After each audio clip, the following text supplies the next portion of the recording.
La trilogie qui a mis Jason Statham sur la map. Ah, Statham comme Netflix. C'est quoi tu veux dire? Comme le Statham. Ça me fait plus jamais ça.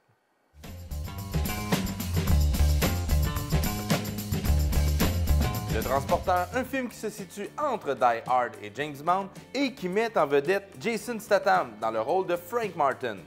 Homme de grande classe et pilote de talent, Frank est un ancien militaire qui offre ses services de livraison à haut risque.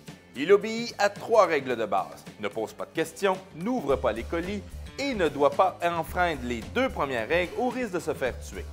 Pour effectuer ses livraisons, Jason conduit une BMW 750i extrêmement rare. Cette BMW, à l'allure banale, est équipée d'un V12 qui développe 322 chevaux. C'est pas tant que ça, pareil. C'est un V12, 322 chevaux, mais à l'époque, c'était beaucoup. Mais là où elle se démarque, c'est qu'elle serait le seul modèle avec une boîte manuelle. Plusieurs personnes ont modifié leur série 7 V12 avec une transmission 6 vitesses empruntée à la série 8. Mais c'est pas original. Le moteur V12 n'était pas si rare dans une série 7. Ils ont produit plus de 25 000 véhicules de ce modèle avec un moteur V12. D'autres voitures, surtout allemandes, sont intégrées comme des Mercedes classe S. Mais une Française bien connue fait un petit clin d'œil. C'est que Luc Besson, un des créateurs et producteurs de Transporteur et Taxi, a inséré une Peugeot 406 déguisée en taxi de la ville de Marseille. Une suite n'était pas dans les plans, mais une forte vente de DVD de Transporteur 1 ont fait changer d'idée au producteur. Transporteur 2 voit le jour en cinéma en 2005. Un des changements majeurs, on change de manufacturier. On quitte BMW au profit de Audi. Une A8L W12 6 litres de 450 chevaux fait son apparition. Audi fournit 3 A8 et fidèle à leur réputation, l'une d'elles brise durant la première journée de tournage. Surprise! Autre voiture notable, une Lamborghini Murcielago Roadster 2005. Malheureusement, elle sera un exemple de mauvaise utilisation de CGI.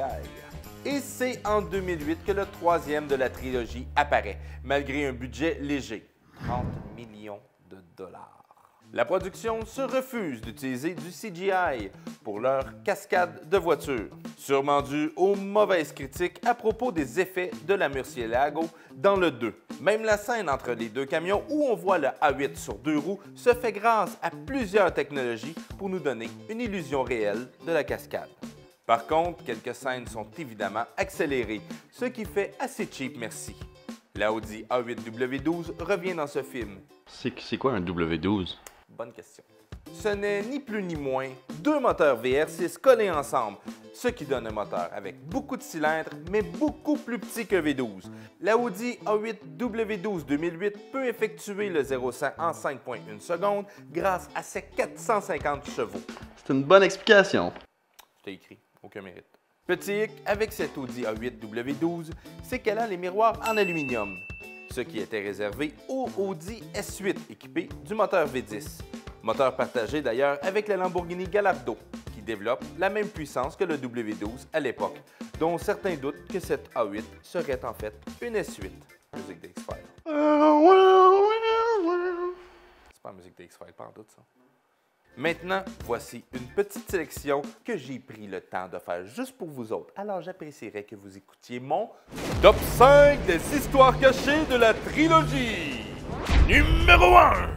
Dans le premier de la trilogie, l'actrice Shuki avait le second rôle. D'origine hongkongaise, l'anglais n'était pas naturel pour elle. Elle a appris des cours d'anglais en rapport à son script seulement. Mais une fois sur le plateau, les communications hors script avec l'actrice étaient difficiles. Jason Statham et Shuki ont eu très peu de conversations ensemble. Malaise. Numéro 2. Le directeur photo, Michael Stone, décède d'un accident de voiture. La production lui rend hommage en dédicaçant le deuxième film en son nom. Numéro 3. Le deuxième Transporteur est le préféré de Jason Statham. Mais on s'en fout.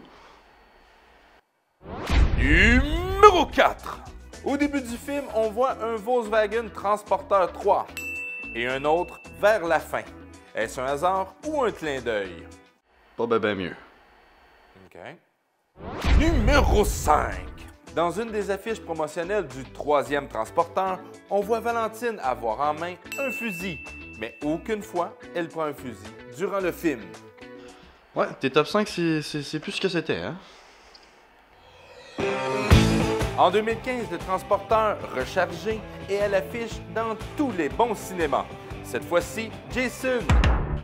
Non, mais c'est pas moi. C'est pas moi. C'est pas moi. C'est que la production approchait l'acteur. Celui-ci demandait la coquette somme de 11 millions de dollars pour la tête d'affiche.